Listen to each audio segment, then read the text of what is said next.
punishment would be more effective as a preventative measure if it were administered prior to the crime. This comment was made by Woody Allen, a modern satirist of the 21st century, to underscore the absurdity of using punishment as a deterrent in the American criminal justice system. Currently, there are over 2 million people in prison or jail. Now, that's like 1 out of every 142 U.S. residents. Not to mention the 4 to 5 million who are currently on parole or probation. This is higher than any country in the world. No civilized society would allow this insanity to continue. Fortunately, there are changes that we can make to rehabilitate our penal system.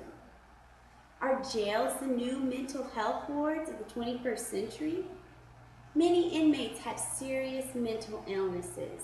In the late 50s and 60s, because of psychotropic drugs and community health models, many mental health institutions closed down. But by the 80s, this same population has transitioned and become the jail population. Today, 15 to 20% of all prisoners have serious mental illnesses. The plight of the mentally ill has largely been ignored until recently. The prodding, mostly from the courts, has let the prison system know that mental health care is a necessity and not a luxury. One of the other main issues that I'm going to address is drug addiction. Overall, it would save states money to identify the root cause of the problem, and the money would be saved with law enforcement and jail time, emergency health care, and shelter costs for those who go right back to drug use once they're let out of prison.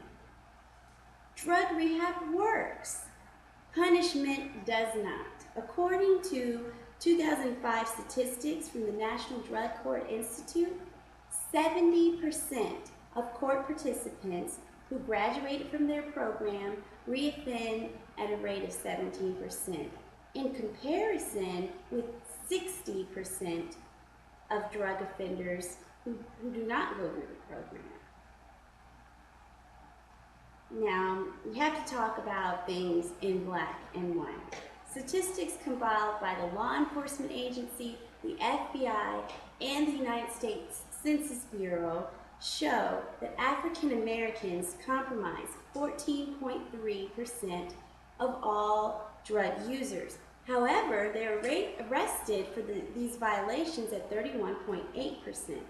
Another way to state this is black drug users are twice as likely to be arrested for the same crime than whites.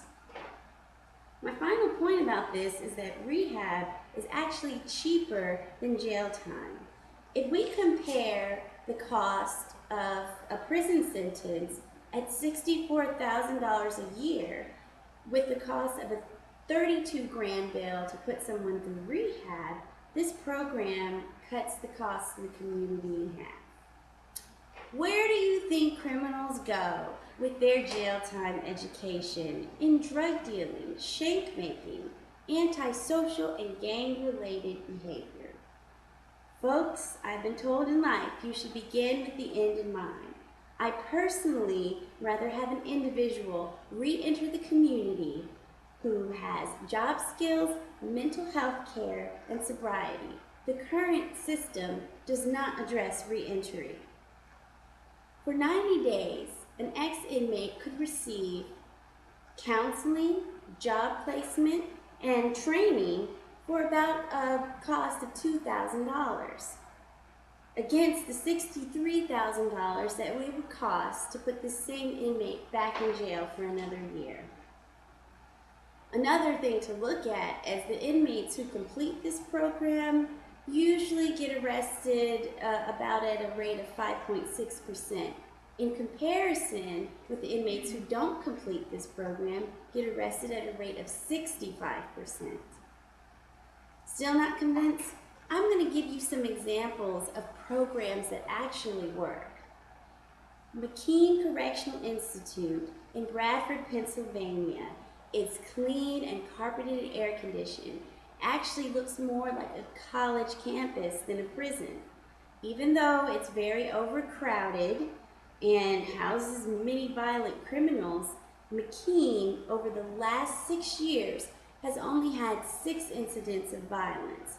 Mostly, these incidents happen daily against inmates and staff. Critics of McKean have called it more like a resort, and they're uncomfortable with a place that treats their inmates so well. However, they believe that you go to prison because it's a punishment. You don't go to prison for punishment.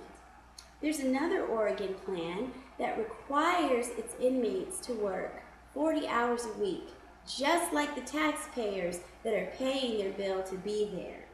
One prisoner in this Oregon program says that he's attending an advanced computer class, and he's actually building customized computers for state agencies. He says that his hopes when he leaves jail are to go out and make a job placement where he's offered somewhere around $35,000 to $50,000 a year.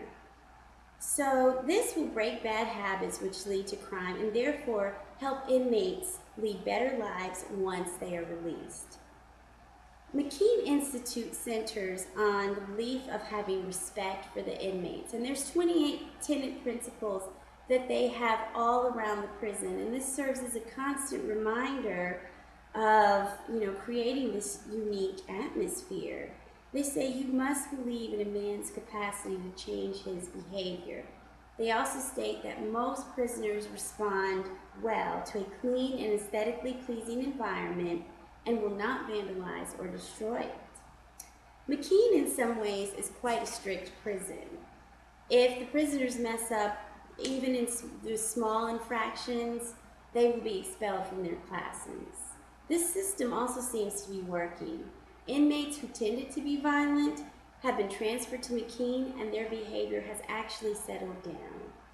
By educating its prisoners, these institutions hope to leave its inmates better and give them better lives once they leave. They will be more competent and confident. The many prisons around the country, like those in Oregon and McKean, are slowly embracing this system. One reason? It works.